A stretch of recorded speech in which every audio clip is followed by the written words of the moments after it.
ফুচু, এইখানে আয়। তুমি শান্ত হও বাবা, এত জোরে চিৎকার করো না। তোমার না হার্টের অসুখ? তোর পরীক্ষার নম্বর দেখে আমার তো হার্ট অ্যাটাক হওয়ার দশা। তুই আবার ফেল করলি? একটু কি কম ফেল করেছি? আগের বার 3 সাবজেক্টে ফেল করলি, আর এবারে ফেল করলি 5 সাবজেক্টে। তো এটা কি কম হলো? বাবা, এবারে আমি একটু নতুন কিছু করতে চেয়েছিলাম।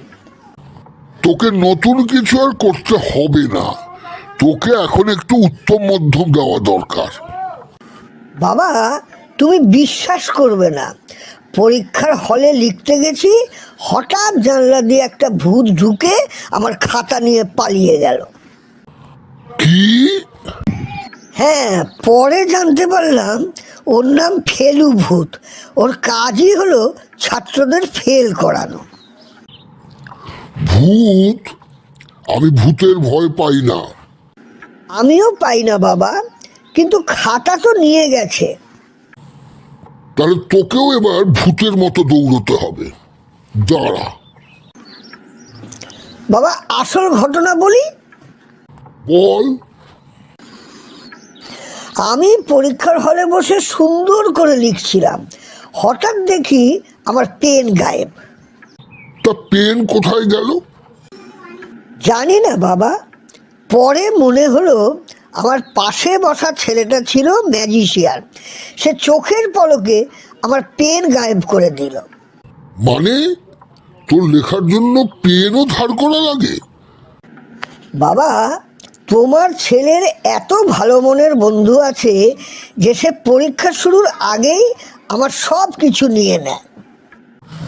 এইবার আমি তোর বন্ধুর মাথা গায়েব করব। বাবা, এইবার কিন্তু দোষ একদম আমার না। তুই তো ভালো পরীক্ষাই দিস না, তাহলে দোষ কার? না, মানে আমাদের স্যার আমার লেখা পড়তে পারেননি। কেন? আমি এত সুন্দর হ্যান্ডরাইটিং করি, উনি ভাবছিলেন এটা চীনা ভাষা। তাহলে এবারে তোকে আমি জাপানি ক্যারাটে শিখিয়ে ছাড়বো। বাবা, একটা কথা বলবো? বল। আসলে পরীক্ষার আগের রাতে আমি পড়তে বসেছিলাম। তারপর? পড়তে বসে বই খুললেই এত সুন্দর ঘুম আসে যে আমি স্বপ্নেও দেখি পাশ করে মেডেল নিচ্ছি। বাস্তবে মেডেলের বদলে তুই চড় খাবি।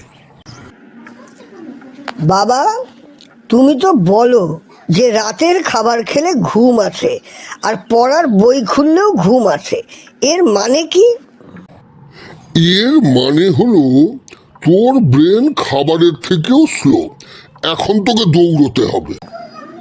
হ্যাঁ।